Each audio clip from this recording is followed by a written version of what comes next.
না না না না সুজিত, তুই আমাকে এভাবে ছেড়ে চলে যেতে পারিস না ভাই।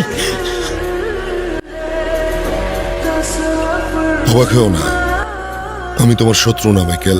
আমি জানি তুমি পালাতে চাও, নতুন একটা জীবন যেখানে শুধু তুমি আর ফুল। তোমার বাবা থাকতে তুমি আর ফুল কখনোই একসাথে থাকতে পারবে না। তোমার জন্য একটা অফার আছে, ফুল তোমার কাছে ফিরে আসবে। কি বলতে চাচ্ছেন সরাসরি বলুন না। তোমার বাবাকে তুমি ধরিয়ে দাও, তার জামিনের ব্যবস্থা করো, সে যেন নতুন একটা জীবন শুরু করতে পারে। সেটা আমি করব, আমি কথা দিচ্ছি মাইকেল। বাবা, তোমার সাথে ফেস টু ফেস কথা বলার ছিল।